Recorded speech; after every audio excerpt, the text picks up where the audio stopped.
So you had like 2 weeks, right? About Yeah. 2 weeks Yeah. since we last had a session like this. Yeah. Yeah. So,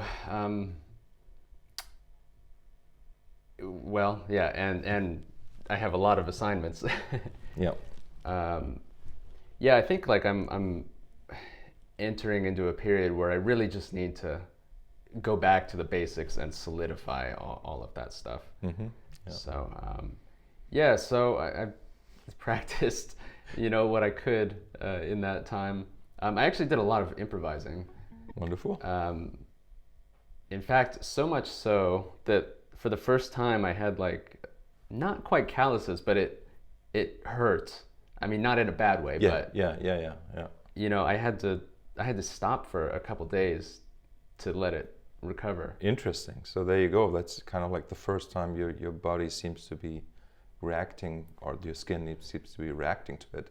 Yeah. Which means that the transformation, the metamorphosis of your skin has started. Yeah. In these places. And Yeah. it's funny because like I don't have calluses that you would be able to see. Yeah. But the skin has developed like this different kind of It's- density or tension or Yeah. or It's thicker or it's something. thicker or something, exactly. And it's funny, it's still like super like soft to the touch, Yeah. but underneath there's sort of like a padding like that's pretty strong. Yeah, it's interesting compared to just like a standard guitar, because I noticed when I played a little bit of guitar many years ago, like an acoustic guitar, I would get the same thing after one day or after a couple hours. Yes. And I wonder, maybe it's because you're holding down stuff a lot more than you are here. Yeah.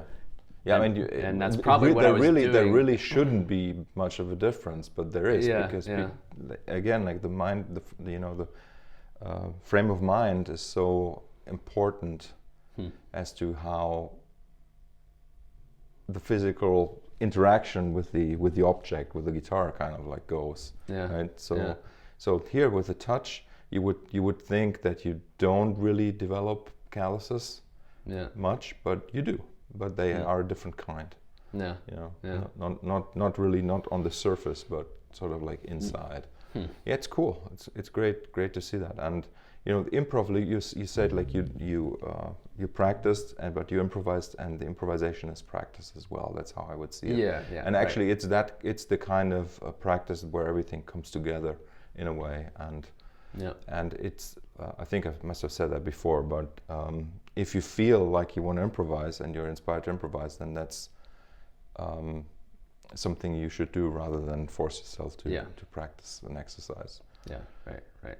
And the way it goes, that it goes in waves anyway, right? Yes. So yeah, sometimes for you sure. feel like, okay, great. Yeah, definitely.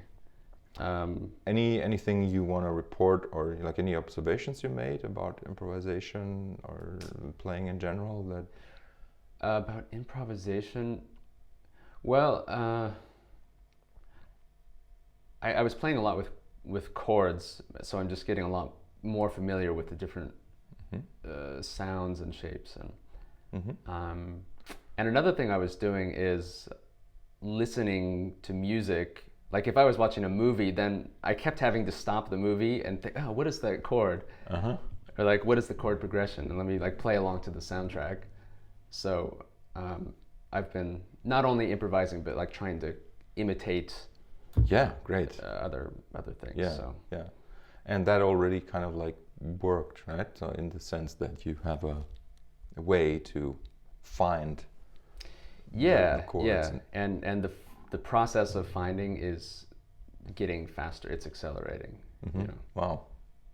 So yeah. Very good. Yeah. And just so physically, does it feel better as well because of the progress, let's say? I mean, or are you still kind of like struggling with your fingers much there, or the coordination? Well, I mean, both. I mean, it's definitely improved, especially with the grandfather.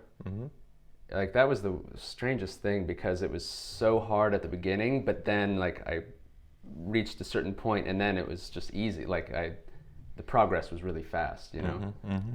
Once I got over the first Yes. part of that, so that's feeling pretty good.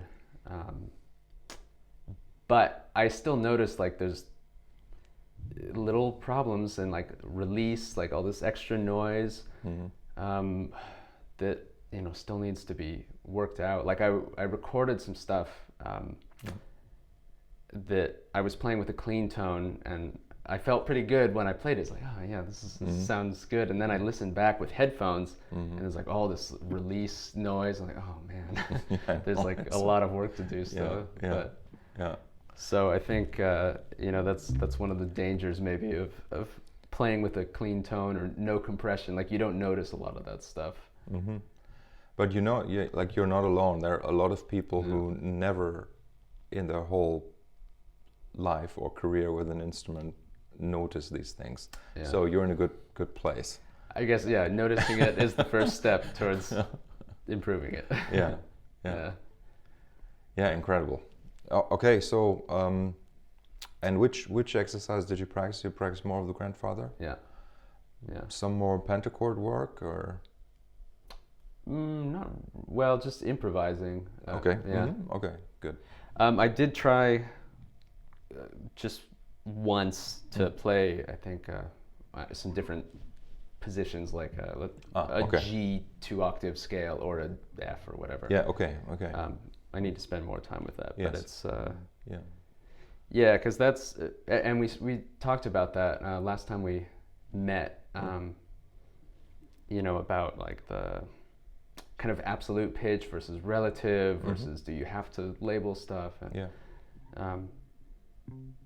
it's. I mean, I don't have the answers to. I'm still like figuring out what I need in some sense. But there's something that happens that's when even if I know this is an absolute pitch that's a D, if I'm in a key that's not C, then I like don't really know what to do with that. I don't know if that makes sense, or I have to think about it. Yeah. So I would like for that to be more automatic. I don't know if that's the right goal, but like if I'm in the key of B flat, then I should know immediately that's the third. Yes. But now it takes like a few seconds of calculation to think. Yeah. I'm in the key of A. What is D? It's the sixth, I guess, or something. It's the fourth. Yeah. See, exactly. Yeah. That's the issue. That's just normal in the way that. Maybe it's partially like me coming to this as a drummer with different expectations. Yeah, probably, because I think these are the things that I would say you're not even supposed to know these things automatically. Okay, maybe because the question is like what quality will be retained if it becomes automatic, like what maybe it is the fact that you do need to be aware of what you're doing that makes it what it is. If it's automatic, the question is kind of like, I mean you could also ask yourself kind of what part of that really, what is automatic? Does the interval spring to like immediately major third? Is that what you want? I mean, what is that? Like so think about it. Maybe you'll find out what it actually is that you're looking for there. I think that it's well, I think it's and okay. Well, there's a few things. The first thing is I think there is a fundamental difference between drums and a pitched instrument. Yeah. That where on an instrument like this, I can put my hands down and play notes that like just random notes, and I don't know what they are. Yeah. Whereas that could never happen on the drums because I always know what drum I'm hitting. Yeah. And but what was I going to say? Oh, so I guess what I would like, ideally, is that I can hear any melody and get it into my fingers as fast as possible. Yes. Yeah. And that could be an external melody that I hear someone else play, or an idea that I have. Yeah. And the other thing is like, if I pick any note on the fretboard. Ideally, I would like to know what it sounds like before I play it. But maybe that's unrealistic. I don't know. No, it's not unrealistic, but that's kind of like the high art of you know, people who've spent decades with an instrument. Yeah. So, but you can get there, and you kind of already have the tools. Round of 7 is like the starting point for everything. Yeah. Like you're learning this, as I said, like you're learning the seconds. Yeah. And then you're learning the thirds, the fifths, the fourths. Yeah. By playing the arpeggios. Yeah. Right. And then there are only a few exercises you can do, like you can play the scales in thirds, like what I think you were already doing. Or I can't remember. So like arpeggios, or no, you would, for example, you would play CE. Or I think I know it's like CE. Yeah, or just alternate. So just go CE and then DF. Oh, okay.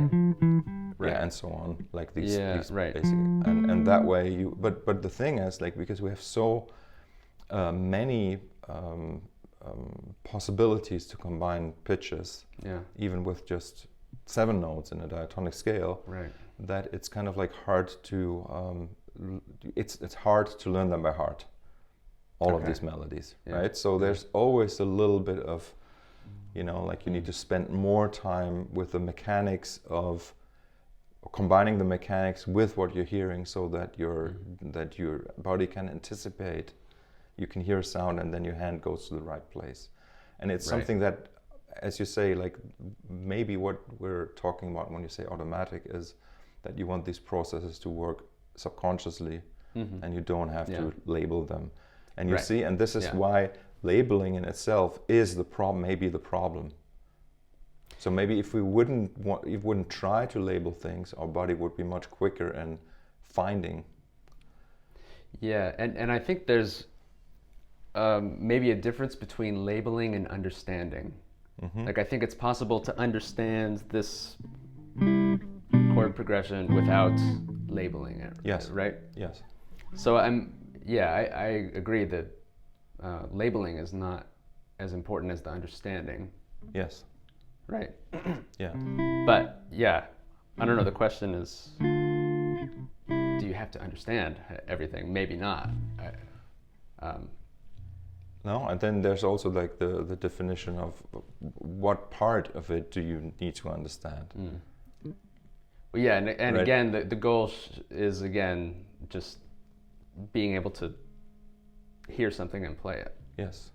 And you know, as always, kind of like you can physically permutate the things you do on the instrument to find out what the other options are. Yeah. So if you play your major chord, for example, right, and you raise the 5th, right, then it's augmented. Yeah. So you can kind of like always kind of like go through these options, or just like change one note at a time to kind of like train the ear to see what happens. Right, and that's harmonically, that's chords. But then with melodies, it's not easy to write down a list of intervals, let's say, and then to imagine that melody. It's a hard thing to do, but maybe it's something you want to get into. There's an app called Functional Ear Trainer, which is a very good beginning for developing, like for training your ear. Okay, yeah. It's something you can do away from the instrument, and I mean, I do find the ear training part interesting. I mean, I definitely, I'd be interested in checking that out, because that's a big part of hearing something and playing it. Yes. You have to recognize it first before you can play it. But you see, like what is great is like the way that you're approaching the instrument now is very it looks much more natural now already. It's like really that something has happened in the last few weeks, and it's become much more. I feel it. Yeah. It's sort of like organic, you could say. Yeah. Right. Yeah, it's cool. Like I notice it too when I watch a recording. Yeah. Okay. It's like I see like my hand moving and like doing the right things. Sometimes. Yeah. Yeah. Okay, so Yeah, I mean, there's some stuff you asked me for, which is like all the variations of the father exercise. You have a worksheet there now that you can use. Yeah. And then to learn to play the pentachords on the top 3 strings. Yeah. So we don't need to spend time on that today, I think. Yeah. What I would like to just maybe go over, because you're going to be away for maybe a couple months even, right? Yeah. I want to go over, because you said the grandfather exercise is so great. Mm-hmm. So I'm just going to show you how to permutate that exercise so that you can practice more versions of it. Okay, that's good. Okay. Yeah. So if we just go to the version that you already know that you can play. Yeah. The 4-3-2-1. Yeah. Just play it for me once. Okay.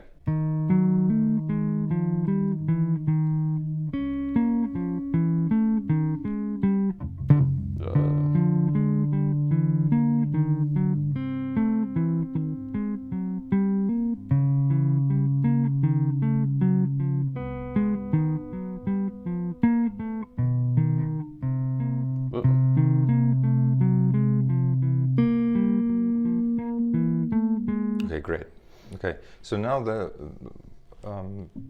basic or simple but difficult variations of this are to attack the anchor, play the anchor, not only on every one of 8 beats like we do, but like we can do it at every 4, for example.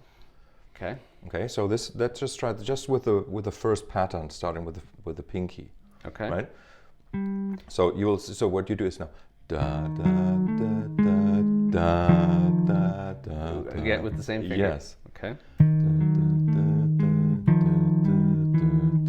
Great. Yeah. Wait. Okay, that starts the same.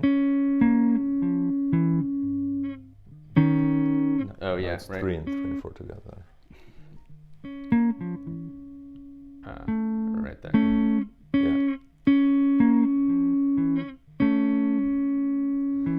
Yeah, wow, that completely changes the pattern. I have to think about that.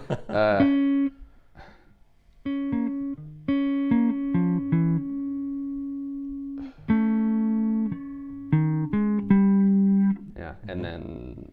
But just let's just go over the ones with the pinky. Got it. Yeah, but you need to. Yeah.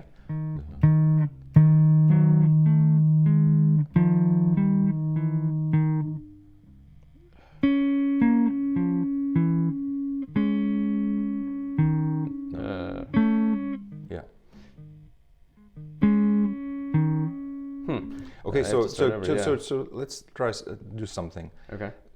So I have a theory here.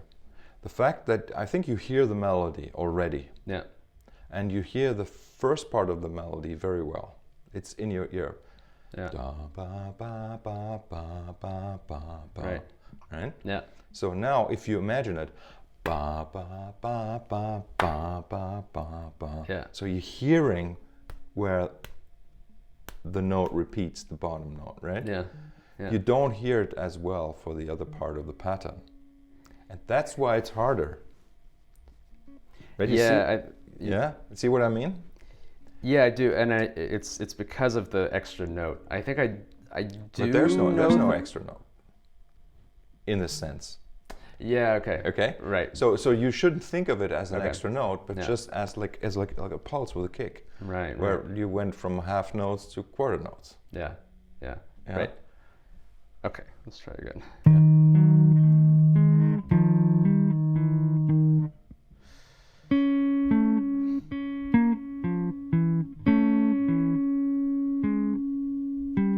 Almost. Yeah. It's yeah, that one. Yeah. Right. So.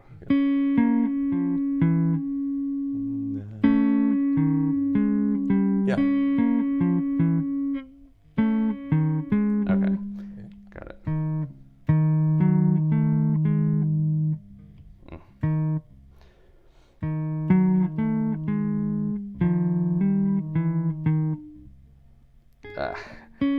That's amazing how confusing that one change makes this. Okay.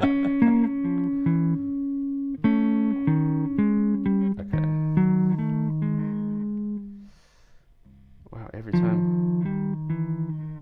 Yeah, so that's the unison. And you know, it's just like, again, you could say it's just one change, but it really introduces something completely new, which is the double stop. Yeah, right? So far in the exercise, we don't have any double stops. Right. Yeah. But here, two fingers are playing at the same time. Yeah. Yeah, and it's psychologically completely different. Yeah. Yeah. Okay. Right. Let's try again. Okay.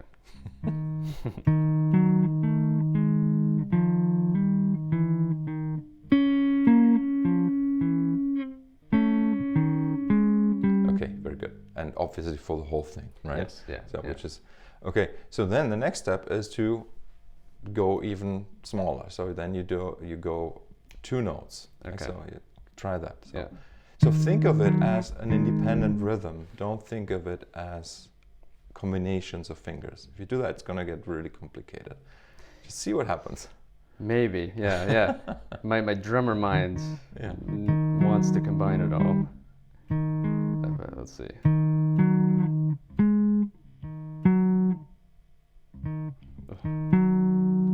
What? Yeah, there it is. Yeah. Yes. Yeah.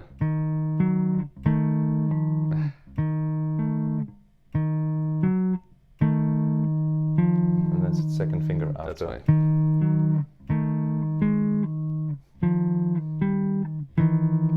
Yeah.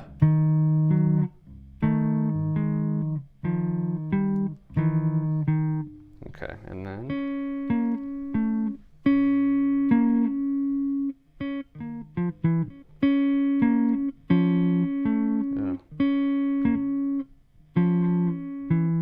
Yeah.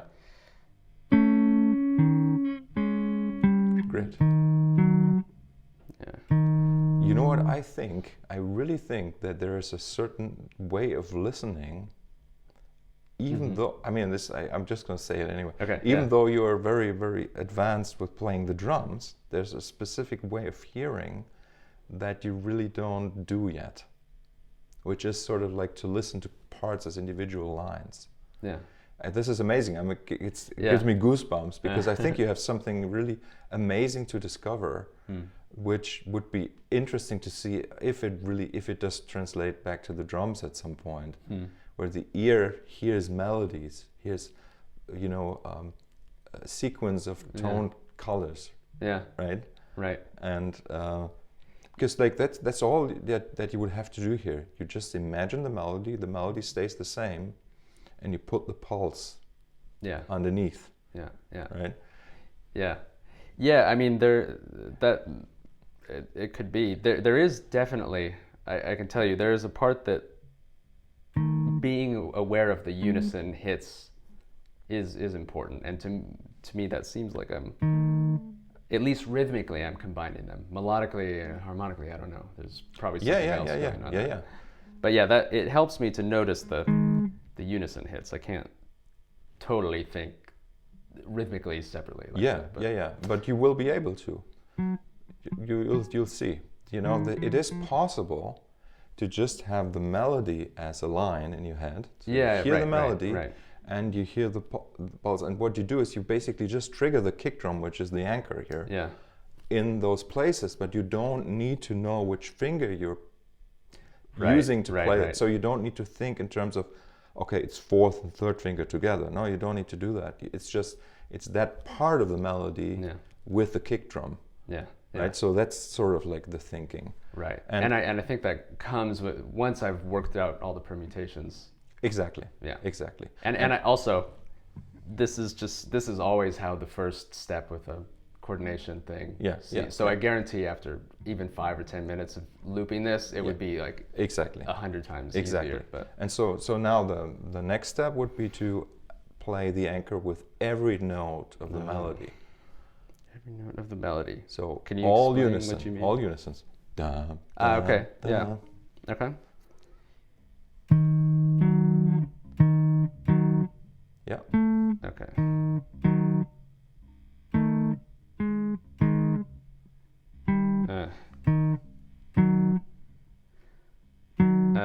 Wow. It's okay.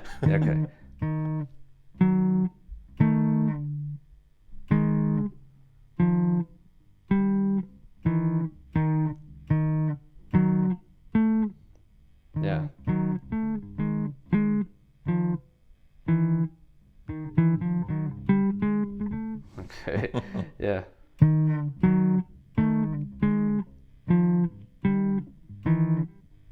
Ah, Great. yeah. Yeah, it's fascinating because it is different from the drums also in that the ostinato and the solo part are in the same hand. Yes. Yeah. Doesn't happen very often on the drums. Yeah. Yeah. Yeah. Well, how? Yeah, well, there is a way that you can kind of you can play two different parts with Yeah. one hand. Yeah. Like, yeah. But you wouldn't be able to hit two drums no, at the same time. No. But here you, Right. you can. Right. Yeah. Yeah. Yeah. Okay. So then, and just so then, there's one more step. One more step is where the anchor is twice as fast as the melody. Oh. Yeah. So. Oh, why? Yeah. Great. But you would try to sustain the notes of the melody. Oh, of the melody, yeah.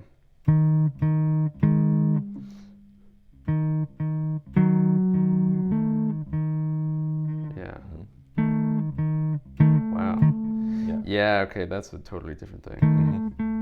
But these are the permutations you should practice. Okay. So Yeah. eight note groups for the anchor, 4, 2, 1, and then -1, or however you want to call it. Yeah.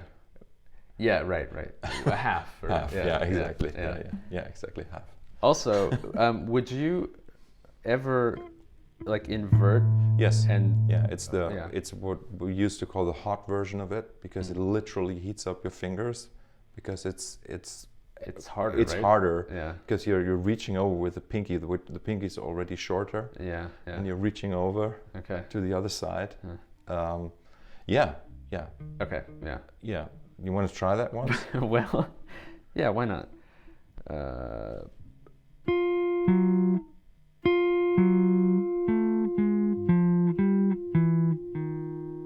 And then Yeah.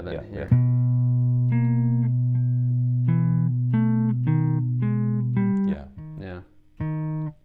Yeah, Right. it's very, very good for sure, but it's also very tough.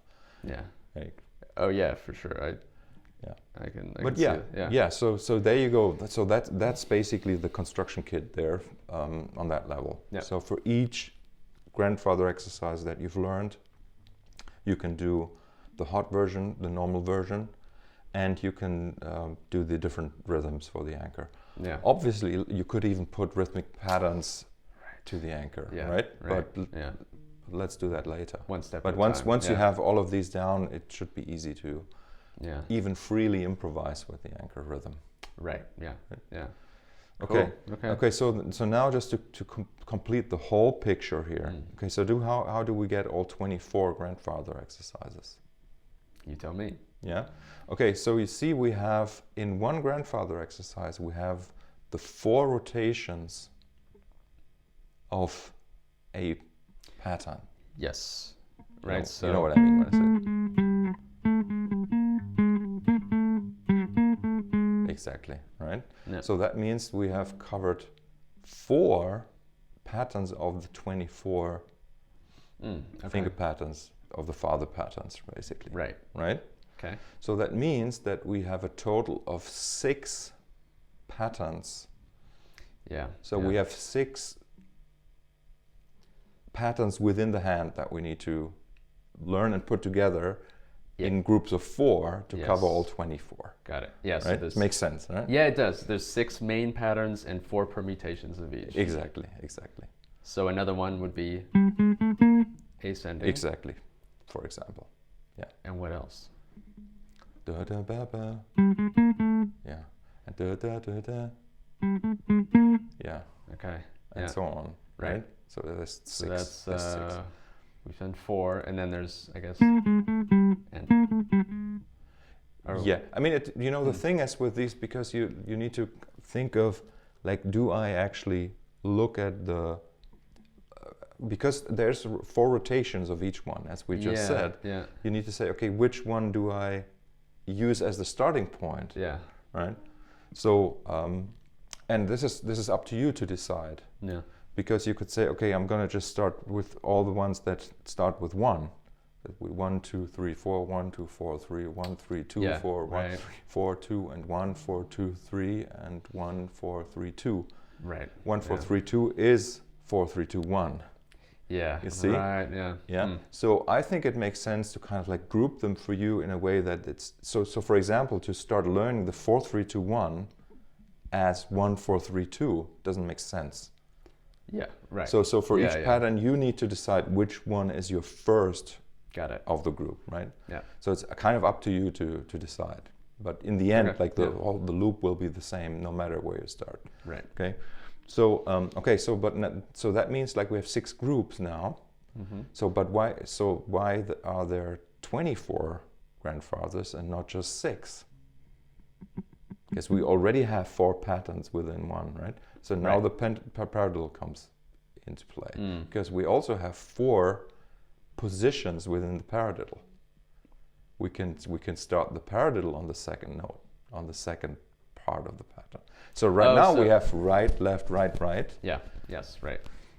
This is maybe what you would call inverted paradiddles, like. Yeah. Is that what you mean? Yeah. Exactly. But there are 4 ways to. Yeah. Exactly. And what did I miss? Yeah. Yeah.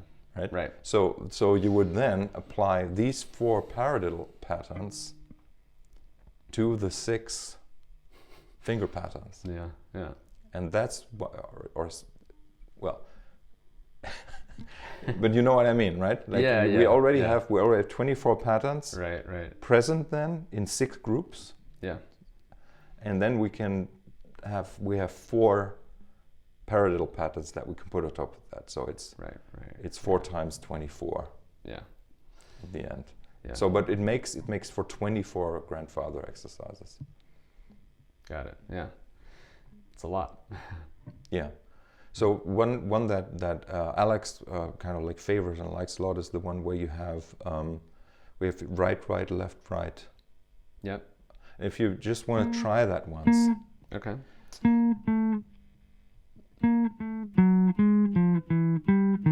Yeah. Mm-hmm.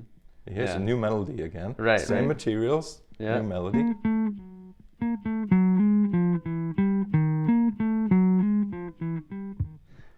Okay, so if you want to play that with the anchor now, something interesting happens because you have right, right. Yes. Yeah. Mm-hmm. Yeah. Right. So that's a new permutation. Yeah, but the interesting thing about the whole of the grandfather exercise is that all of these permutations or combinations of fingers and paradiddles give you a new physical challenge. Yes. Yeah. Right? Because it's just a new combination of holding down a note and tapping a new note. Yeah. And in this case, going like 4/3, like that. Yeah. Mm-hmm. Yeah. It's pretty astonishing how many combinations you have with 8 fingers. I mean. Yeah, but the cool thing is, and this has always been my aim, to reduce it down as much as possible. Yeah. And learning 24 grandfathers is something you could accomplish easily. Mm. Yeah. But having said that, what I recommend to people is to learn at least 2. Yeah. Right. And like go through the variations of those 2 rather than learning more. Right. Right. Go more deeply on. Yes. Yeah. A couple of them. Yeah. Yeah. Yeah. Yeah. Okay, man.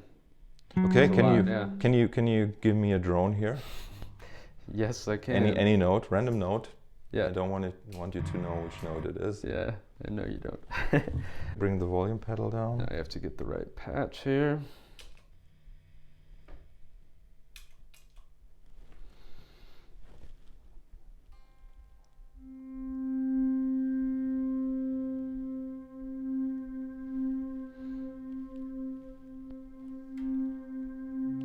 It's a C, right? I got lucky. Yeah. Okay. I swear it was random. Yeah. Put a low C in it as well.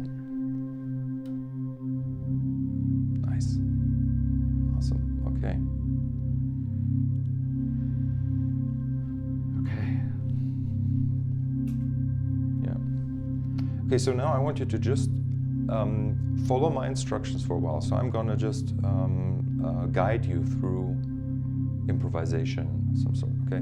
What I want you to do is I want you to be completely random with your fingers and notes now, right?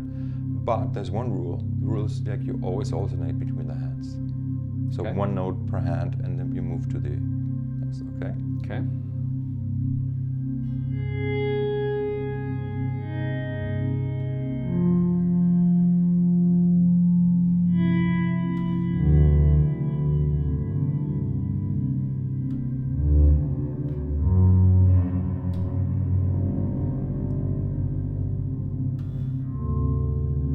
So maybe for now, just think in terms of like staying a little bit on the higher side of things because we want to play on top of the drone, okay?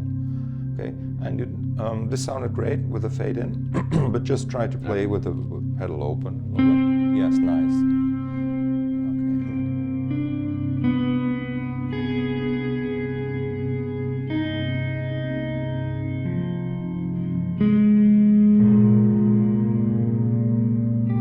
Okay, so now you're only using the first fingers, right? Yeah. So also try to get more random with that.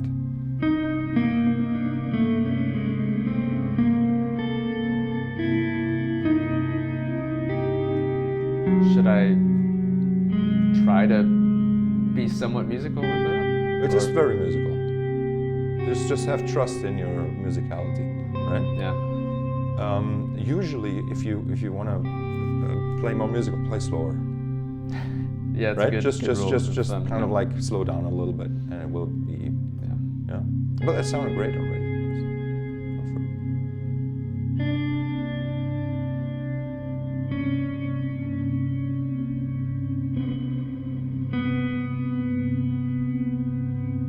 Keep going. I'm playing slow. Yeah, no, I know. Yeah. I was just saying, like, don't.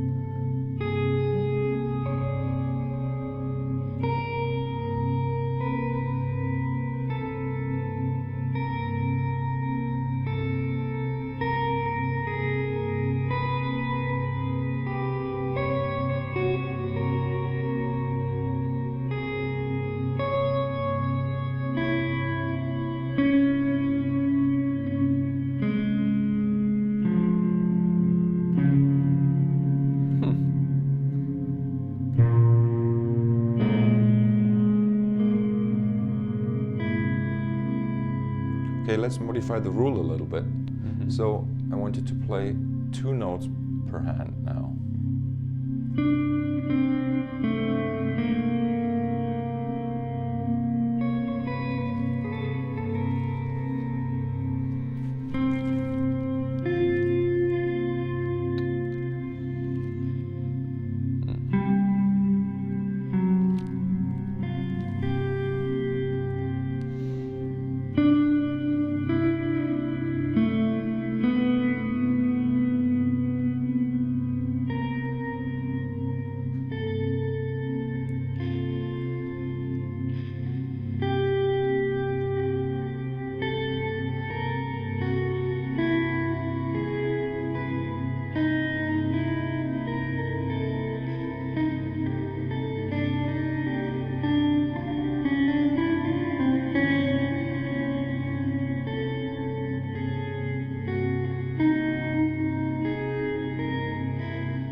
So now kind of like force yourself to move the hands to a different position. So once you played your 2 notes per hand, the hand can be free to go to a new string or up or down.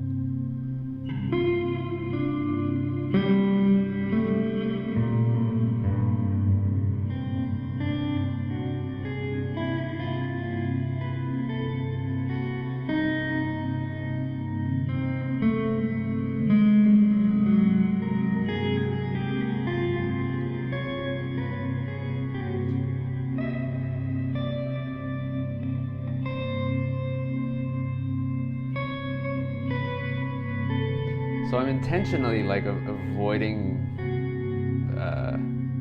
making phrases out of these, but Okay, good. I don't know if I. You can try. What would it sound like if you were making a phrase? Well, I don't know.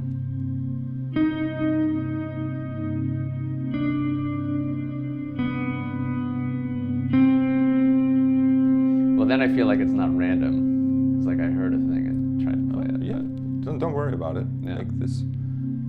So the idea is like to start from a place of freedom, and you allow your hands to just go anywhere. But if your mind kind of like has an idea, okay, could be there, then. Okay. But yeah. if you don't hit the right note, it's fine. Right. Right? Yeah.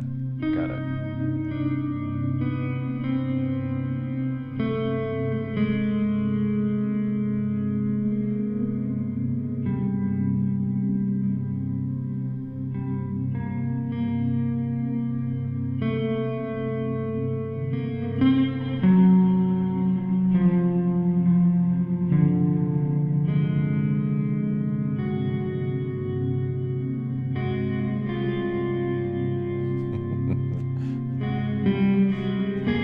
Try to take the hands like apart like this. So, yeah.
Okay, so now we're going to go a little more crazy. I'm going to give you a pulse. Okay. And I want you to play random notes again. So now, like you kind of like want wrong notes. Okay. And you're going to play constant eighth notes, alternating between the hands. And as you do this, you want your hands to move. So just try, see what happens. Okay.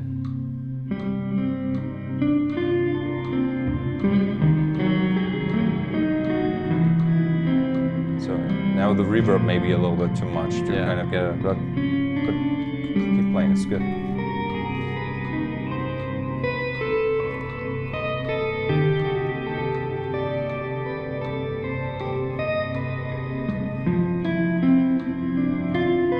Very good, doing very well.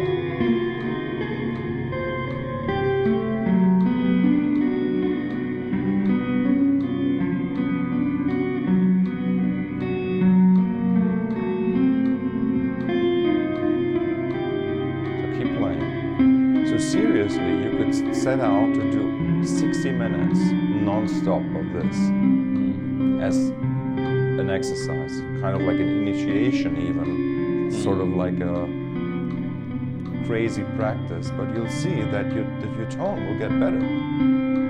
Oh yeah? If you do more of this. Yeah, for sure. What do you... Can you explain that?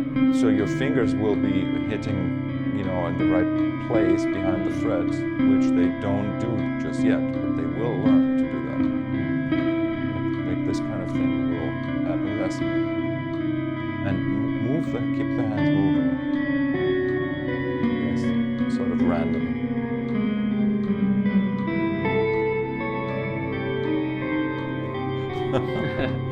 It's good, it's good.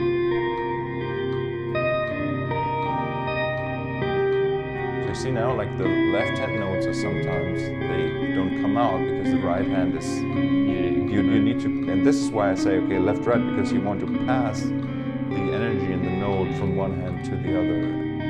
It's like a circular thing.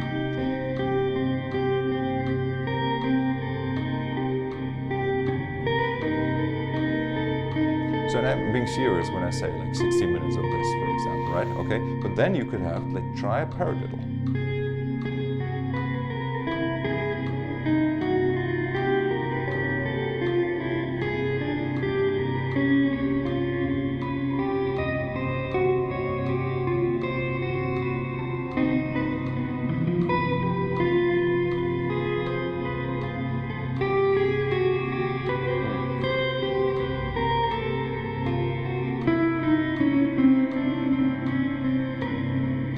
like it that you're using like mostly an uncrossed way here with the hands, so like this, but also just make them sometimes cross over, so that even like the freedom to move this way with the hands, right? Yeah.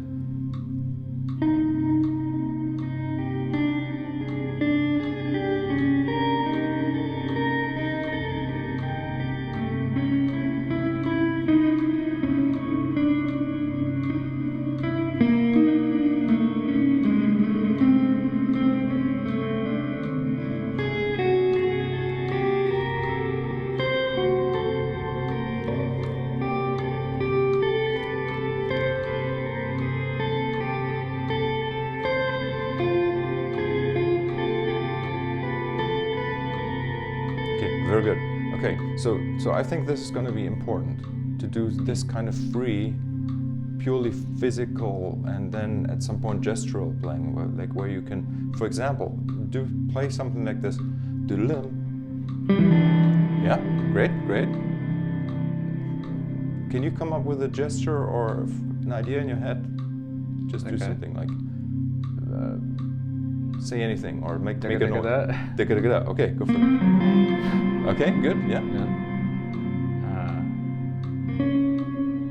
You don't even need to share this. Yeah, so just.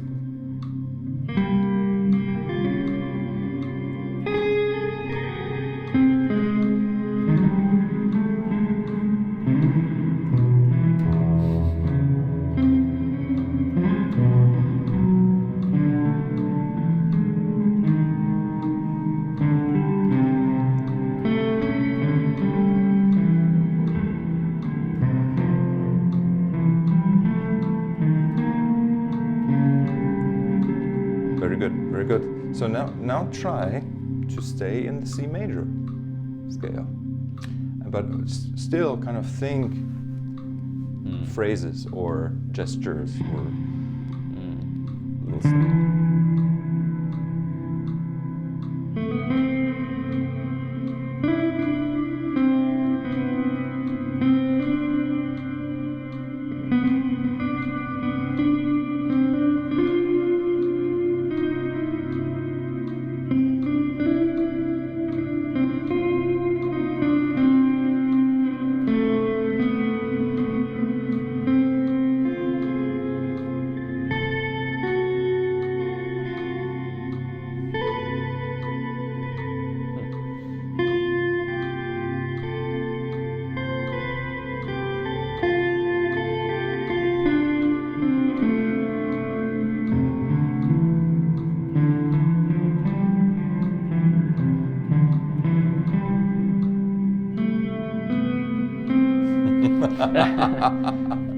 Yeah.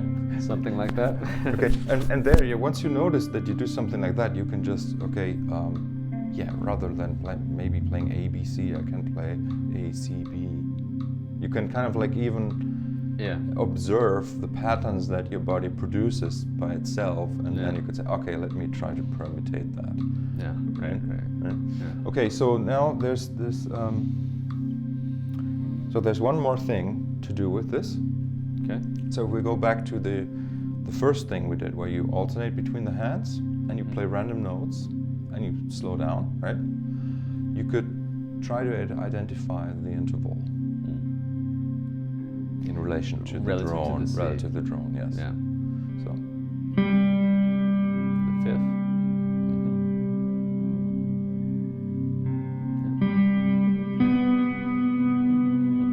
Seventh. Yeah.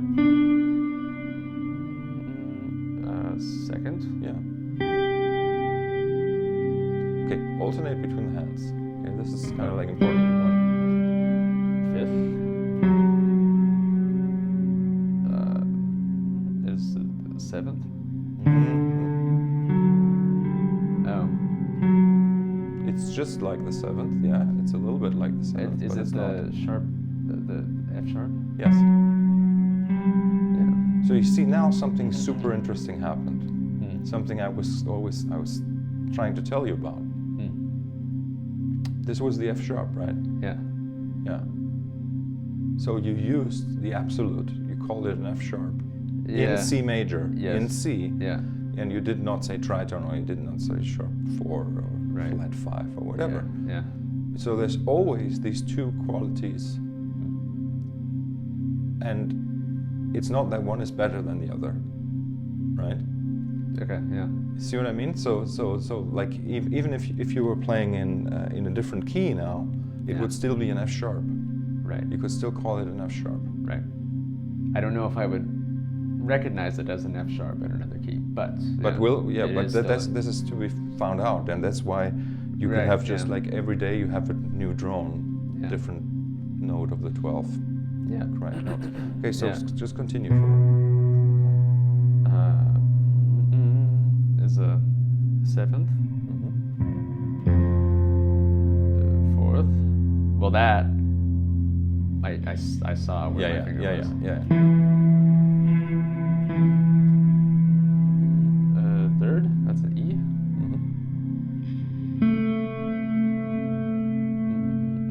6th. Yes. 5th.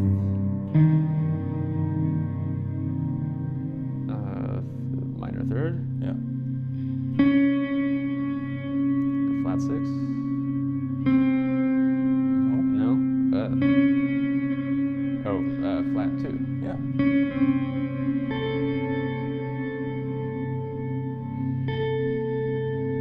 Is that? That's the flat 6. No.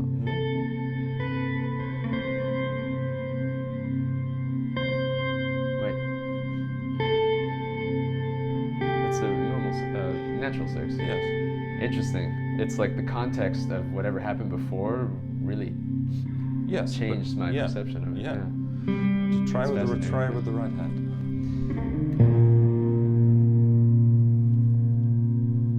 Flat 7.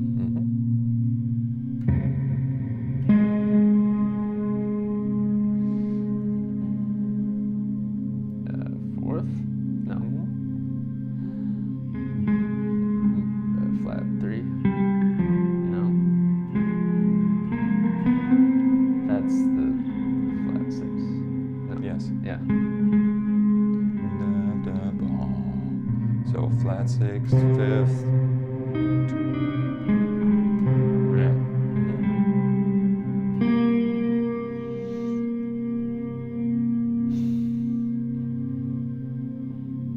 Flat 7.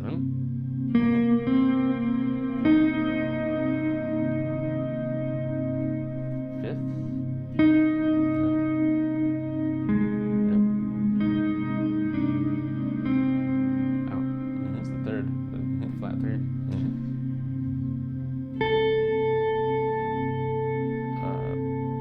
Well, also the solfege names are coming to me. Yes. It's the La.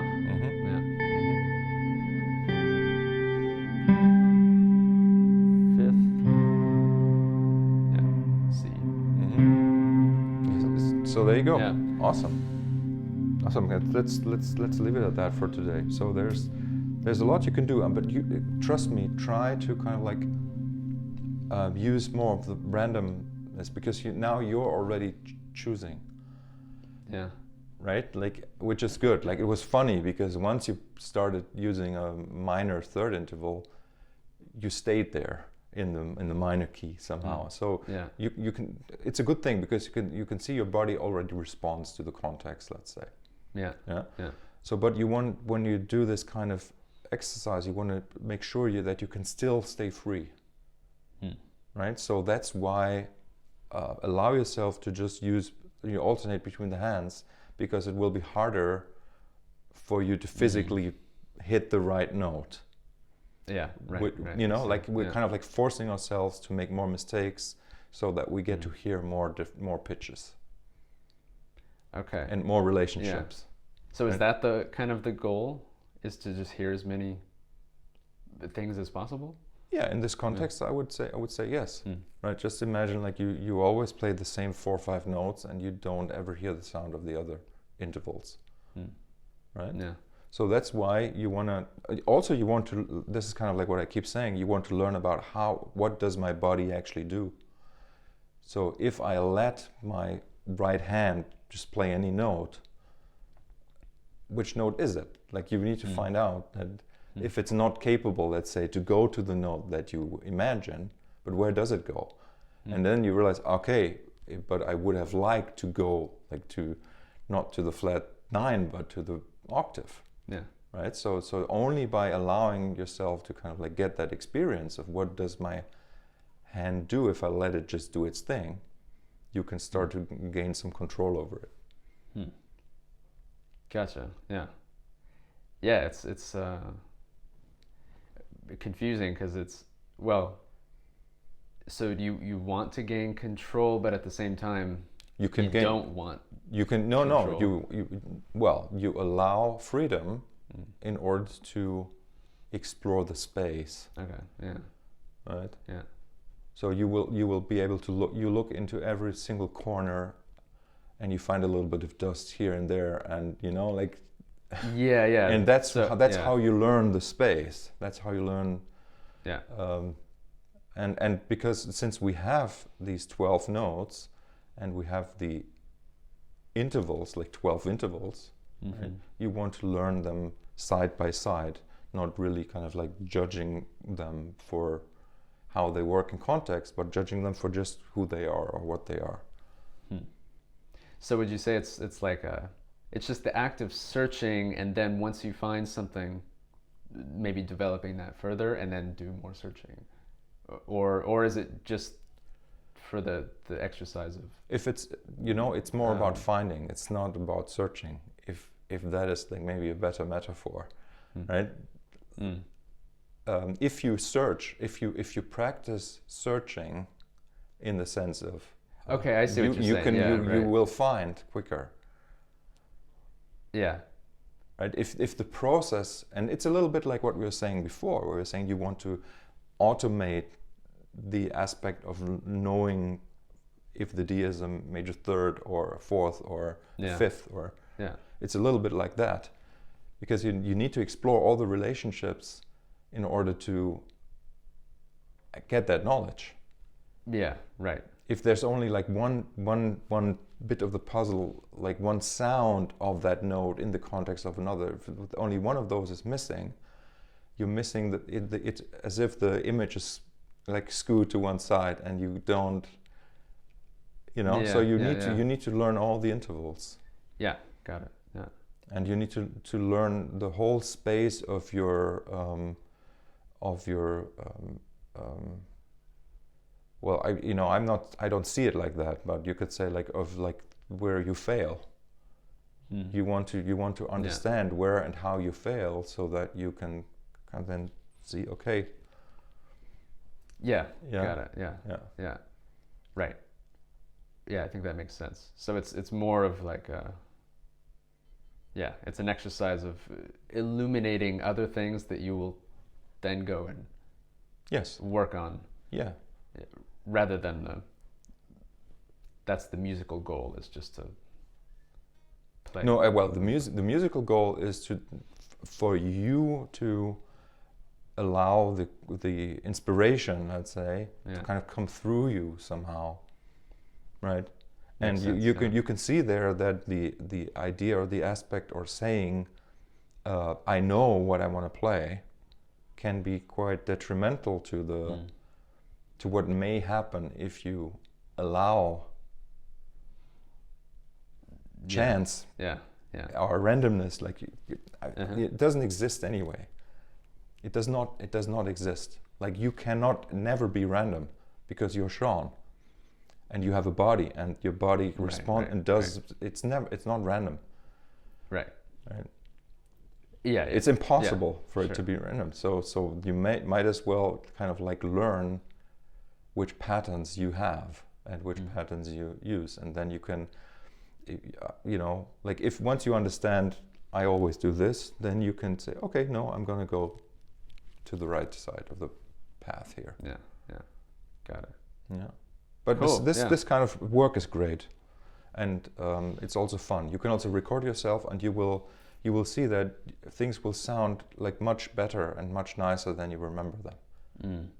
Yeah, it could be. Yeah. It could be. I hope so, yeah. Okay, man, thank you. All right. Yeah, thanks. Yeah.